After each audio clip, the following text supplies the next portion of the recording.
وَنُنَزِّلُ مِنَ الْقُرْآنِ مَا هُوَ شِفَاءٌ وَرَحْمَةٌ لِّلْمُؤْمِنِينَ۔ السلام علیکم ورحمۃ اللہ وبرکاتہ۔ نحمدہ ونصلی علی رسولہ الکریم۔ معزز ناظرین، اللہ پاک نے اپنے کلام و اسماء الحسنہ و اکابر اسلاف کے تجربات میں بڑی برکتیں رکھی ہیں، اور اس سلسلے سے آپ ہمارا چینل روحانی علاج اور مسائلوں کا حل دیکھ رہے ہیں۔ آج کا ہمارا موضوع ہے، ٹاپک ہے جنات اور شیطان کے بارے میں پارٹ 2۔ جنات اور شیطان کے بارے میں پارٹ 2۔ ناظرین، پچھلے ایپیسوڈ میں ہم نے اسی نام سے تھا، تو ہم نے وہاں احتیاطی تدابیر پریکاشن لینے کے تعلق سے بات کی تھی، اور کچھ باتیں بھی بتائی تھیں، اور وہاں کچھ باتیں رہ گئی تھیں۔ انشاءاللہ الرحمن ہم اس ایپیسوڈ میں اپنی ان باتوں کو پوری کریں گے۔ تو آئیے ناظرین، بہت خاص بات ہے کہ ہمارا جو غسل خانہ ہے، جو غسل خانہ ہوتا ہے باتھ روم،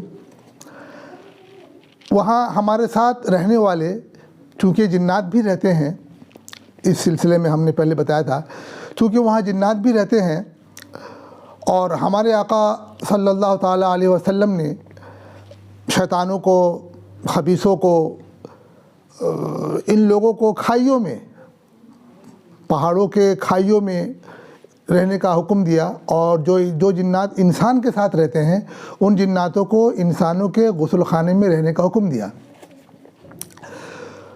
تو جب ہمارے غسل خانے میں ان کا رہنا ہے، تو پھر وہاں غسل خانے میں پیشاب نہ کریں۔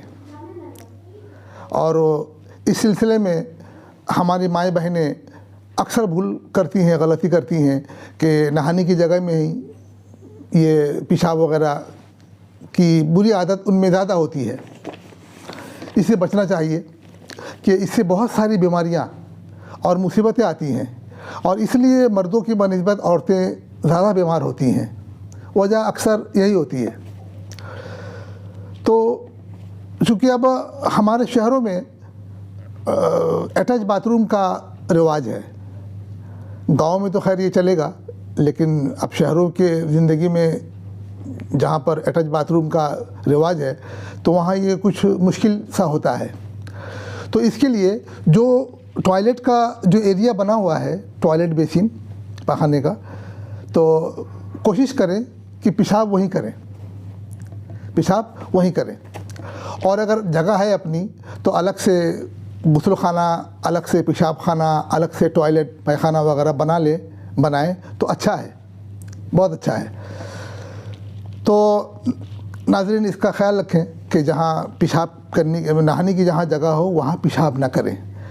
پرٹیکولر ایریا جو ہے ٹوائلٹ کا، کوشش کریں وہیں پیشاب کریں، اور پانی بھی اچھے طرح سے بہائیں تاکہ اس میں پھر بدبو نہ رہے، اور اپنے باتھ روم کو صاف ستھرا رکھیں۔ اس کے علاوہ ناظرین، پیڑ کا، درخت کا، ٹری کا یہ ایک مسئلہ ہے کہ کبھی ہمارے آنگن میں، صحن میں، باؤنڈری میں کوئی بہت بڑا اور پرانا درخت ہے، تو جب مکان بنانے کی ضرورت پڑتی ہے تو اسے کاٹنے کی بھی ضرورت پڑتی ہے۔ تو جب کبھی ایسا اتفاق ہو کہ آپ کے صحن میں، باؤنڈری میں، آنگن میں بڑا اور پرانا درخت ہے، تو پھر کوشش کریں کہ اسے نہ کاٹیں، اور اس دوسرے ایریا میں اپنا مکان، دکان، فیکٹری جو بنانا ہو۔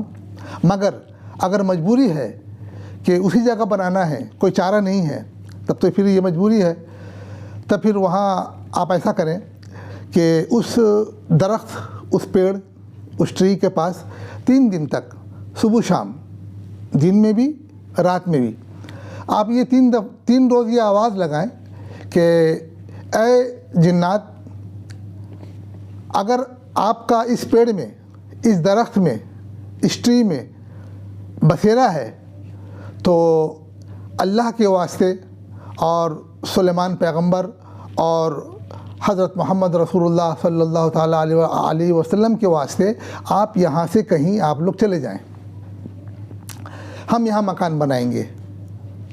ایسا 3 دن کریں، دن میں بھی رات میں بھی،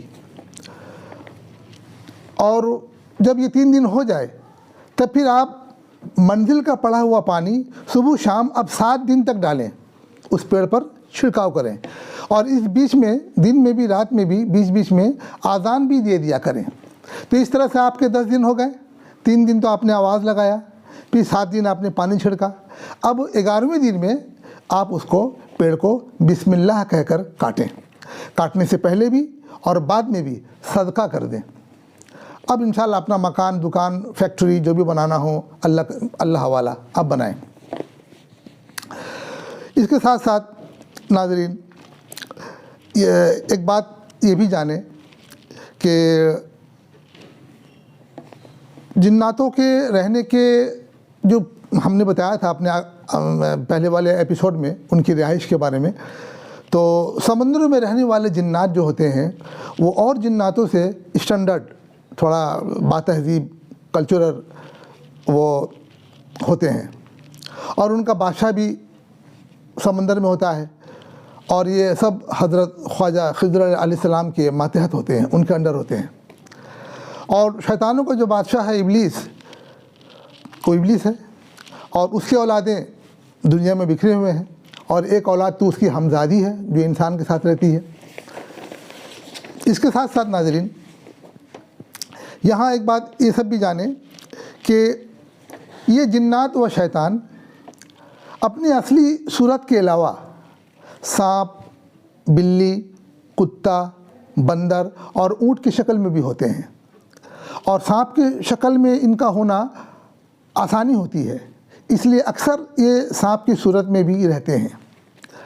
تو جب کبھی آپ کے مکان میں، گھر میں، کہیں اور آپ کو سانپ دکھے تو پھر وہاں 3 بار یہ آواز لگا دینی چاہیے کہ اگر آپ جنات ہیں تو اللہ کے واسطے یہاں سے آپ چلے جائیں، 3 مرتبہ۔ پھر دیکھیں آپ، اگر وہ سانپ اپنی جگہ سے ہلنے لگا، موو کرنے لگا، تو آپ سمجھیے کہ جنات ہے، اسے جانے دیں، کچھ دور جا کر وہ انشاءاللہ غائب ہو جائے گا۔ مگر ہاں، اس بات کی کوشش آپ نہ کریں کہ دیکھیں بھائی کیسے غائب ہوتا ہے، اس بات کی آپ کوشش نہ کریں گے۔ آپ کے کہنے سے اگر وہ موو نہیں کیا، نہیں ہلا، اپنی جگہ سے نہیں ہلا، نہیں ہٹا، تو آپ سمجھ لیں کہ یہ پھر سانپ ہے، اسے بسم اللہ کہہ کر مار دیں۔ اور ایک بات بھی جاننے کی ہے ناظرین کہ یہ شیاطین جو ہوتے ہیں وہ ہماری انسانی عورتوں کے بالوں پر عاشق ہوتے ہیں، اور فرشتوں کو، شیطانوں کے بنسبت فرشتوں کو انسانی عورتوں کے کھلے ہوئے بال سے، بے پردہ بال سے نفرت ہوتی ہے، اس لیے فرشتے دور ہو جاتے ہیں جب عورتوں کے بال کھلے ہوتے ہیں، خاص طور سے باہر، تو وہ ان سے دور ہو جاتے ہیں، اور شیاطین جو ہوتے ہیں وہ قریب ہو جاتے ہیں۔ قریب ہونے کی وجہ سے وہ عورتوں کو تنگ کرنا، بیمار کرنا، پریشان کرنا، اس میں وہ لگ جاتے ہیں۔ تو اس کا خیال رکھنا چاہیے کہ عورتیں اپنے بالوں کو ڈھک کر رکھیں۔ ہمارے اسلام میں اس لیے اوڑھنی، دوپٹہ، چادر سر پر رکھنے کا رواج ہے۔ عیسائیوں میں بھی رواج تھا، آج بھی مدر ٹریزا اور ان کے ماننے والے جو ان کی جو گروپ کے مسلک کے جو عیسائی ہیں وہ سروں پر بالکل سر کے بالوں کو ڈھک کر رکھتی ہیں، آپ نے دیکھا ہوگا۔ تو ہمارے اسلام میں بھی اوڑھنی، دوپٹہ، چادر کا رواج ہے، اور عورتیں چادر میں، دوپٹے میں، اوڑھنی میں خوبصورت بھی زیادہ لگتی ہیں، اس کا خیال رکھنا چاہیے۔ ناظرین اس کے علاوہ جنات، شیاطین انسانوں کے ناک اور کان سے وہ گھستے ہیں جسم میں، اس لیے آپ نے دیکھا ہوگا کہ عاملین حضرات تیل، پڑھا ہوا تیل ناک، کان، آنکھوں میں لگواتے ہیں۔ ہاں، تو آیت الکرسی کا اس میں پڑھنا، اور آیت الکرسی مومن کا ہتھیار ہے، اور جنات، شیاطین اس سے ڈرتی ہے، اور ان کی یہ کمزوری ہے۔ آیت الکرسی سے یہ جنات، شیطان قوم جل جاتی ہے۔ جی، تو آیت الکرسی کا عمل